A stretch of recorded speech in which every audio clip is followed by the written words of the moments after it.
आशा करता हूं आप सब बहुत अच्छे होंगे। मेरा नाम है सिद्धांत अग्निहोत्री, स्टडी ग्लोस पे आपका बहुत बहुत स्वागत है। दोस्तों, हम बात करेंगे ब्लैक डेथ की, काली मौत। आपने इसका नाम सुना होगा। कहां ओरिजिनेट हुई, चलिए देखते हैं। देखिए भैया, स्टडी पब्लिश हुई है नेचर जर्नल में 15 जून को। रिसर्चर्स ने यह क्लेम किया है कि ये जो डिजीज है, जो बीमारी है, इसको नॉर्दर्न किर्गिस्तान में इसको ओरिजिनेट किया गया। और भी बहुत सारी फैक्ट्स है जो हम बताएंगे। 1338 से लेकर 1339 में, और 7-8 साल के बाद आप समझिए, मतलब देखिए, वैसे तो ब्लैक डेथ को ब्लैक डेथ को प्लेग कहते हैं, जो कि चूहों से फैलता है। ये एक ऐसी बीमारी है जिसने लाखों लोगों की जान ली है। यूरोप में तो आधे से ज्यादा लोग खत्म हो गए, और इसका इंपैक्ट बहुत ज्यादा हुआ। किसी भी बीमारी का इंपैक्ट बहुत ज्यादा होता है, जैसे कोविड-19। यूके, यूरोप जो है ना, स्पेशली ब्रिटिश, वो बीमारियों का अड्डा बना है हमेशा से। अभी आपने कोविड-19 के बाद एक आप कह रहे डिजीज एक्स आएगा, एक ऐसी डिजीज, मतलब लगातार जो है वो बीमारियां बढ़ती जा रहा है। तो एक ऐसी बीमारी आएगी जिससे बचना बड़ा मुश्किल होगा। लेकिन फिलहाल हम ब्लैक डेथ की बात करें तो ब्लैक डेथ है क्या, ये ब्लैक नाम कैसे पड़ा, ये भी बताएंगे। Black death basically bubonic plague है, ठीक है, जो कि western Asia, northern Africa, middle east और यूरोप में 1346 से लेकर 1353 तक फैला। लेकिन यहां पे बताया है कि ना 1338 में ये फैलना शुरू हुआ, तो ये डेट गलत है एक तरीके से। ये फैलना शुरू हुआ 6, 7, 8 साल पहले जब बताया गया है। अब देखिए, ब्लैक डेथ, इस डेथ को ब्लैक क्यों बोला गया है? क्योंकि जब कोई भी किसी को प्लेग होता था ना, उसकी बॉडी पे कुछ ब्लैक स्पॉट मिलते थे। हम लोग क्या यहां पे ब्लैक खेल रहे, वही था, तो कुछ ब्लैक स्पॉट मिलते थे, तो इसीलिए इसको नाम दिया गया ब्लैक डेथ। और इससे डेथ निश्चित थी। प्लेग बहुत ही खतरनाक बीमारी होती है, बहुत ही ज्यादा, है ना। अब तो लगभग खत्म ही हो चुकी है। ज्यादातर स्कॉलर्स ये एग्री करते हैं कि मिलियंस, लाखों लोगों को इसने मारा है, बहुत लोग मरे हैं। बैक्टीरियम यर्सिना पेस्टिस, और it was carried out by this and it was spread by fleas. ये जो फ्लीज थे, ये जो इंसेक्ट थे ना, छोटे छोटे होते हैं, जो चूहा इंफेक्टेड होता था उसको काटते थे, और उसके बाद इंसानों को काट लेते थे, जिसकी वजह से ये जो बीमारी है वो फैल जाती थी। एक और चीज आपको बता दूं दोस्तों, हमारे जो कोर्सेज आप जरूर लें, PSIR ऑप्शनल की कल क्लास शुरू होने वाली है। PSIR ऑप्शनल की कल क्लास शुरू होने वाली। हिस्ट्री की थोड़ी हमने एक्सटेंड कर दी है कुछ कारणवश, लेकिन PSIR की सेल आज रात 12 बजे तक ही चलेगी। तो जिनको भी इस ऑप्शनल को अवेल करना है वो फटाक से अवेल कर लें। ओके, तो ये चीज होगी। और उसके बाद फिर हमारा मेमोरी मैजिक कोर्स आया है, वो भी आप अवेल कर सकते हैं। पॉलिटी का हमने लाइव कोर्स निकाला है, 2 क्लासेस होंगी 11-12 तारीख को पॉलिटी का, और एक हमने कंबाइंड मेमोरी मैजिक ट्रेनिंग निकाला है। आर्टिकल्स याद करने में आपको मुश्किल होती है ना, अब नहीं होगी। उस कोर्स को अवेल करें। और हिस्ट्री क्यूब जो ऑलरेडी हो चुका है, प्लस पॉलिटी, इसका कंबाइन करके भी हमने कोर्स निकाला है बहुत ही कम दामों पे। तो ये जो माइक्रो ऑर्गेनिज्म है Y pestis, it is actually spread to human population. ये इंसानों में फैले, समझ रहे हो। Some point transmitted it to others either through the vector of a human flea और directly through the respiratory system. ये कंटेजियस है, ये छूने से फैलता है, ठीक है। तो इसीलिए दिक्कत है। प्लेग में बहुत ज्यादा दिक्कत थी। जो बीमारी खांसी से, छूने से, मतलब ह्यूमन टू ह्यूमन अगर ट्रांसमिशन होता है जिस भी बीमारी का, वो बीमारी बहुत दिक्कत करती है। और उससे अब अगर वो फेटल है, मौत निश्चित है, तो और दिक्कत है। तो जो contemporaries who wrote about the epidemic of it describes the buboes heart inflame lymph nodes. देखिए, ये जो लिम्फ, आपका लिम्फैटिक सिस्टम, लिम्फ नोड्स जो है ना, उन्हीं को ही ब्यूबोज, उसी को ही कहते हैं बेसिकली, उन्हीं को ही ये टारगेट करता है, जिसकी वजह से दिक्कत होती है। आपको जबरदस्त फीवर आएगा, आपको वॉमिटिंग आएगी, फीवर इतना तेज हो जाएगा, बॉडी इतनी वीक, आपका इम्यून सिस्टम इतना वीक हो जाएगा कि आप मर जाओगे, खत्म हो जाओगे। Matteo Villani Florentine chronicle referred to the disease in 1348 as the mortal disease of the buboes and pestilence of the buboes, और buboes referred to the lymph nodes. Okay, अब सिम्टम्स की बात करें तो जैसा कि मैंने बताया, तगड़ा फीवर आएगा, बहुत तगड़ा फीवर आता है। उल्टी करोगे तो उसमें खून आएगा, वॉमिटिंग ऑफ ब्लड। और जिस भी, भैया देखो, ब्लड अगर आपका आ रहा है तो इसका मतलब गड़बड़ है, बहुत बड़ी गड़बड़ है, ठीक है। ब्लड आना, थूक में ब्लड आना, यूरिन में ब्लड आना, वॉमिट कर रहे उसमें ब्लड आना, तो ये थोड़ा सा डेंजरस होता है। अब इनिशियल इंफेक्शन के बाद ज्यादातर विक्टिम्स 2 से 7 दिन के दिन खत्म हो जाते थे। खत्म, बाबा टाटा गया, गुड बाय। ये देख सकते हैं, ये है न्यूमोनिक प्लेग।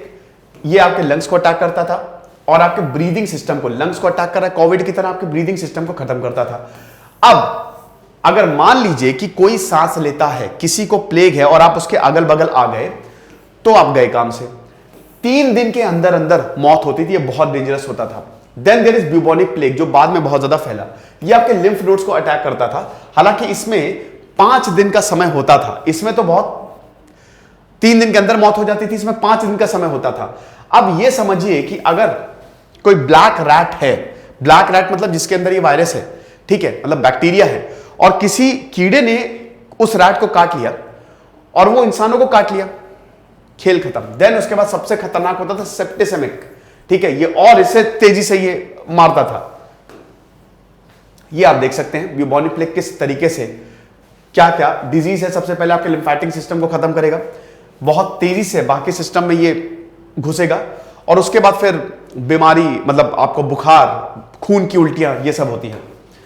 चलिए अब रिसर्च की अगर बात करें, देखिए 19th सेंचुरी की बात करें तो ये 2 क्रिश्चियन सेमेट्रीज नियर लेक इसिक्कुल इन किर्गिस्तान, इसको खोजा गया। होता क्या है कि जब भी रिसर्च होती है या एक्सकवेशन होता है तो उसमें से जो भी कंकाल निकला वो निकाला जाता है, उसके बाद उसकी जाती है ना, डीएनए मैचिंग की जाती है, उसकी डेटिंग की जाती है, कार्बन डेटिंग की जाती है, बताया जाता है कि कितना पुराना है ये। अब यहां पे भी सेम हुआ। एक बहुत बड़ी बात है settlement of a trading community, याद रखिएगा, settlement of a trading community, ये बहुत बड़ा पॉइंट है इस रिसर्च का। आमतौर पे ये बोला जाता है कि प्लेग जो है वो वॉर की वजह से हुआ। बहुत सारे जो बीमारियां हैं वो वॉर की वजह से फैली हैं, है ना, कि युद्ध करते थे। जैसे मंगोल्स हैं, मंगोल्स क्या करते थे, किसी को प्लेग है तो उसकी बॉडी फेंक देते थे ताकि दूसरों को भी प्लेग हो जाए, ऐसे मारा जाता था। तो वॉरफेयर एक बहुत बड़ा होता है कि एक साम्राज्य दूसरे साम्राज्य के पास गया, अब वो अपने साथ बीमारी भी लेके गया, तो उससे बीमारी दूसरे साम्राज्य को गई, साम्राज्य खत्म। प्लेग का भी यही सोचा जाता था। लेकिन ये तो ट्रेडिंग की बात कर रहे हैं भैया। ये जो क्रिश्चियन सेमेट्रीज को यहां पे एक्सकवेट किया गया है, it actually talks about the trading community, यानी कि ब्यूबोनिक प्लेग जो है वो ट्रेड से फैला है। 1338 से 1339, जो इतने समय तक ये समझा जाता था कि प्लेग जो है वो वॉरफेयर से फैला, ना, प्लेग ट्रेड से फैला है, ट्रेडिंग कम्युनिटी। तो जो हिस्टोरियन है फिलिप स्लाविन, जो कि वन ऑफ द रिसर्चर्स हैं, उन्होंने इन टूब स्टोन्स को एग्जामिन किया और उसके बाद इन्होंने डीएनए सैंपल्स लिए, है ना। डीएनए सैंपल्स भैया इन्होंने मैच करवाए, किर्गिस्तान की बात है ना यहां पे, तो इन्होंने यूरोप से मैच करवाए। तो बाद में पता चला कि डीएनए सैंपल मैच हो रहे हैं, यानी कि किर्गिस्तान से आया 1338 से, डेट आप आसानी से पता लगा सकते हैं, और यूरोप में गया थ्रू ट्रेड से। तो ये इसमें बड़ी बात है। रिसर्चर्स वही है कि डीएनए, उसके बाद जो दांत से डीएनए निकाले, ठीक है, ये जो 7 लोग थे बेरीड एट द सेमेट्री, वहां से डीएनए निकाले दांत से, और उसमें वाई पेस्टिस बैक्टीरियम जो है वो आया, मतलब ये यूरोप में भी आया और ये यहां पे भी मिला। तो यानी कि लिंक स्टैब्लिश हो गया। मान लो कि अगर जैसे हम लोग मर जाएंगे, बहुत टाइम बाद मर जाएंगे, अब बाद में हमारा डीएनए जो है वो निकाला जाएगा, और उसके बाद अफ्रीका में भी मान लो डीएनए तो मैच हो गया, इसका मतलब हमारी एक पीढ़ी जो है वो वहां गई होगी, है कि नहीं। सिंपल सी बात है। तो वही इसीलिए डीएनए जो है, डीएनए मैचिंग जो है की जाती है। अब वही है कि news why it is significant. सबसे पहले तो ये बता रहा है कि 1338 में, मतलब 6-7 साल पहले, प्लेग 1344 में नहीं बल्कि पहले आ गया था। एक तो ये, और उसके बाद जो ज्योग्राफिकल ओरिजिन है ना, इसको डिबेट किया गया कि प्लेग आया कहां से। ये यूरोपियंस जो है वो हम लोगों पे थोपते हैं कि प्लेग तुम्हारी देन है। 1898 में भारत में जब प्लेग फैला तो आप समझिए कि जो ब्रिटिशर्स थे उन्होंने इतनी तबाही मचाई। एक तो प्लेग है उस इंसान को, बस्तियों की बस्तियों को खत्म कर देते थे वो, बस्तियों की बस्तियों को, मतलब जानवर से भी खराब ट्रीटमेंट देते थे वो। गांधी जी ये खुद लिखते हैं अपनी किताब में। ऐसा कुछ हिस्टोरियंस ने आर्ग्यू किया है कि प्लेग जो है touch originated in China and spread across Europe by Italian merchants, ठीक है, who first enter the continent in trading caravans through Crimea. लेकिन अब यह साफ हो गया है कि ऐसा बिल्कुल भी नहीं है।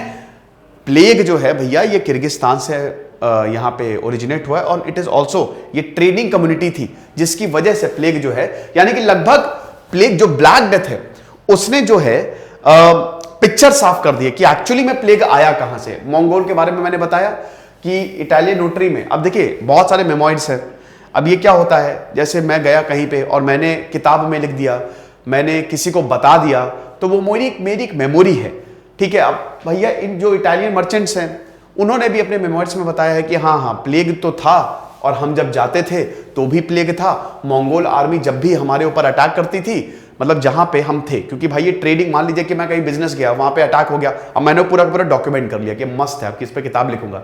तो मैं जहां पे गया तो वहां पे मंगोल आर्मी आई और उसने लाशें जो हैं इन्फेक्टेड विद प्लेग वो फेंक दी, और उसके बाद वहां पे प्लेग जो है वो फैल गया।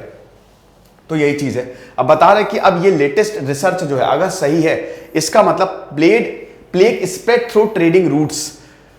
कुछ वही मैंने बताया ना, कुछ हिस्टोरियंस का ये मानना है कि it is spread through Wars, नहीं युद्ध से नहीं, ये ट्रेडिंग रूट से स्प्रेड हुआ है, ठीक है। तो ये चीज, अब जैसा कि मैंने बताया इसको ब्लैक डेथ क्यों बोला जाता है, क्योंकि ब्लैक मार्क्स जो है वो अपीयर हुए थे जब भी प्लेग होता था, जो इससे मरता था तो ब्लैक मार्क्स जो है वो अपीयर हो जाते थे। तो यही चीज है। अब जैसा कि मैंने बताया भी, 14th सेंचुरी का एपिडेमिक, ग्रेट पेस्टिलेंस और ग्रेट डेथ, क्योंकि आप समझिए कि इसने कितनों को मार दिया। और 19th सेंचुरी में आधे से ज्यादा यूरोपियंस खत्म हो गए थे।